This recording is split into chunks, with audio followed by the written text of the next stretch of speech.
Assalamualaikum warahmatullahi wabarakatuh. Waalaikumsalam warahmatullahi wabarakatuh. Baik, kami dari Waalaikumsalam kelompok warahmatullahi 7. wabarakatuh. Baik, kami dari kelompok 7 akan mempresentasikan hasil diskusi kami tentang teori motivasi dan kepemimpinan. Sebelumnya kami beranggotakan 3 orang, yaitu Davela Danilawati, Ribio Sekarbila, dan Ghaffari Muhammad. Selanjutnya, pembacaan materi pertama yang akan dibacakan oleh Davela. Pada Davela dipersilakan. Baik, saya ucapkan terima kasih kepada moderator yang telah memberikan saya kesempatan untuk menjelaskan materi pada hari ini. Baik, kita akan masuk ke materi pertama, yaitu pengertian motivasi. Motivasi berasal dari kata motif yang berarti dorongan atau alasan. Motivasi sendiri adalah kekuatan psikologi atau jiwa yang menentukan arah perilaku seseorang dalam organisasi, tingkat usaha seseorang, dan tingkat ketekunan seseorang dalam hambatan. Sementara menurut ahli, motivasi adalah kesediaan untuk mengeluarkan tingkat upaya yang tinggi untuk tujuan organisasi yang dikondisikan oleh kemampuan upaya itu dalam memenuhi beberapa kebutuhan individual.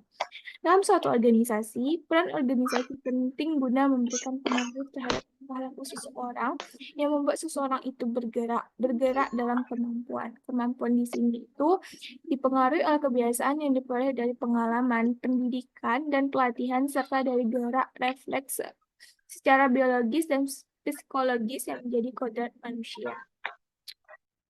Jadi motivasi itu dapat dikatakan sesuatu yang dilakukan oleh manajer untuk memberikan pengaruh agar karyawannya itu dapat bekerja lebih baik. Di sini ada teori pendahuluan motivasi. Motivasi dan kepemimpinan adalah dua konsep penting dalam manajemen organisasi. Motivasi merupakan kondisi atau energi yang menggerakkan diri karyawan yang terarah dan tertuju untuk mencapai tujuan organisasi perusahaan. Sikap mental karyawan yang pro dan positif terhadap situasi kerja itulah yang memperkuat motivasi kerjanya untuk mencapai kinerja maksimal. Teori pendahuluan itu terdiri dari 3, yaitu teori motivasi Abraham Maslow, yaitu teori kebutuhan yang mengatakan bahwa manusia itu memiliki kebutuhan pokok, di mana yaitu seperti kebutuhan psikologis atau kebutuhan hidup, yang kedua kebutuhan akan rasa aman, yang ketiga kebutuhan akan rasa cinta dan rasa memiliki, yang keempat kebutuhan akan penghargaan, yang kelima kebutuhan aktualisasi diri, kebutuhan kognitif.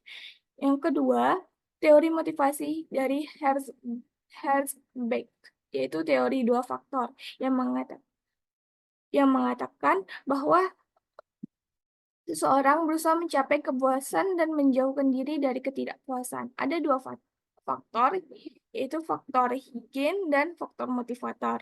Huygens itu seseorang untuk keluar dari ketidakpuasan, termasuk di dalamnya adalah hubungan antar manusia, imbalan, kondisi lingkungan, dan sebagainya, yaitu faktor ekstrinsik. Yang kedua, faktor motivator yang termasuk faktor intrinsik. Yang ketiga, teori motivasi Douglas-McClure yang mengemukakan ada dua pandangan manusia, yaitu manusia itu terdiri dari pandangan positif dan negatif. Yang contohnya, karyawan secara inherent tertanam dalam dirinya tidak menyukai kerja, sementara pandangan positifnya itu karyawan dapat memandang kerjasama dengan sewajarnya seperti istirahat dan bermain. Baik, sekian materi yang dapat saya sampaikan. Saya kembalikan ke moderator. Baik, terima kasih kami ucapkan kepada Davela. Selanjutnya materi yang kedua yang akan dibacakan oleh Ghaffari. Kepada Ghaffari kita persilahkan.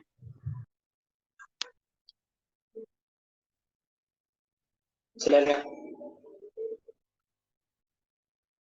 Terima kasih kepada moderator yang telah mengizinkan saya untuk menjelaskan materi. Itu materinya tentang kontemporer tentang motivasi. Yang pertama yaitu teori motivasi, RUM atau teori harapan. Yaitu teori dari Fromm adalah Ogrinir Theory of Motivation, menjelaskan mengapa seorang tidak akan melakukan sesuatu yang ia yakini ia tidak dapat melakukannya, sekalipun hasil dari pekerjaan itu sangatlah dapat ia inginkan. Yang kedua, teori motivasi achievement atau Schlesland, teori kebutuhan. Teori ini dikemukakan oleh M. Schlesland, mengatakan bahwa ada 3 hal penting menjadi kebutuhan manusia. Yang pertama, need for achievement, kebutuhan akan prestasi. Yang kedua, need for affiliation, kebutuhan akan hubungan sosial atau hampir sama dengan social need. Yang ketiga, need for power, dorongan untuk mengatur. Yang ketiga, teori motivation Clayton Alderfer atau teori RG,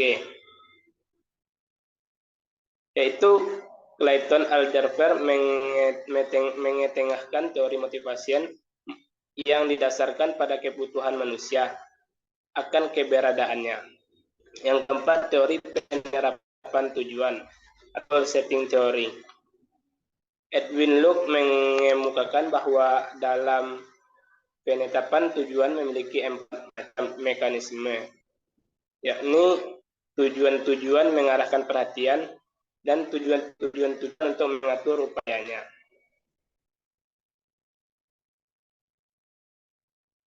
Next. Lanjut.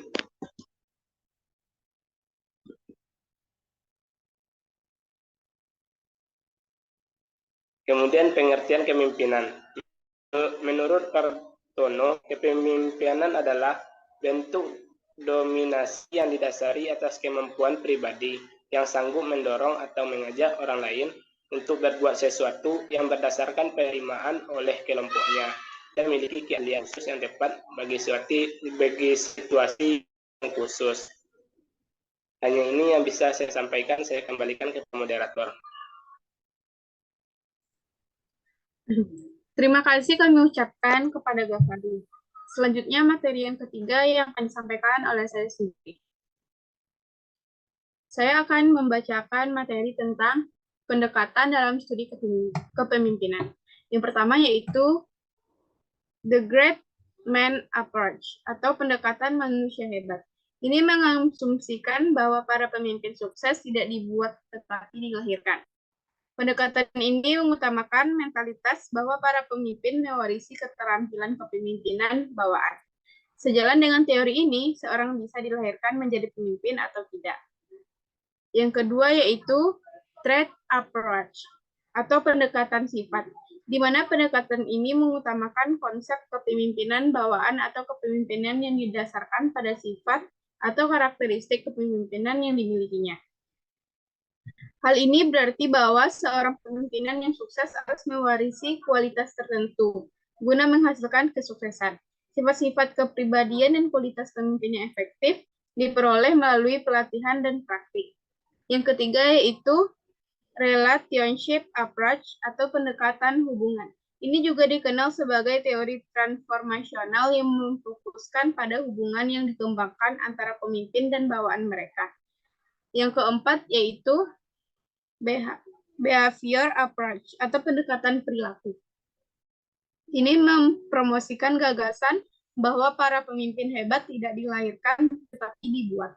Teori perilaku berkembang dari sifat dan menegaskan bahwa sebagian besar pemimpin dibuat, bukan lahir dari perilaku tertentu dapat dipelajari untuk memastikan kepemimpinan yang efektif.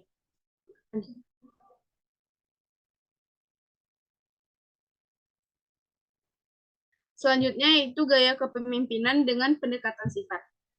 Gaya kepemimpinan adalah perilaku dan strategi sebagai hasil perpaduan filosofi, keterampilan, sifat, sikap yang sering diterapkan oleh seorang pemimpin ketika ia mencoba untuk mempengaruhi kinerja bawahannya. Dalam gaya kepemimpinan, pemimpin harus memiliki karisma, inspirasi, rangsangan intelektual, dan pertimbangan individu.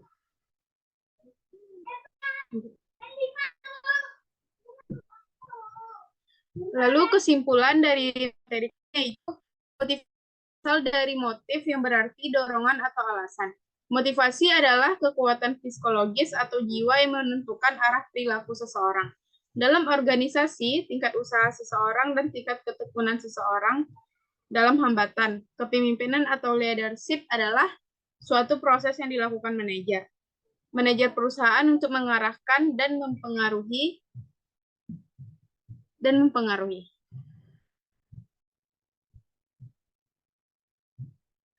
Hanya itu yang bisa kami sampaikan.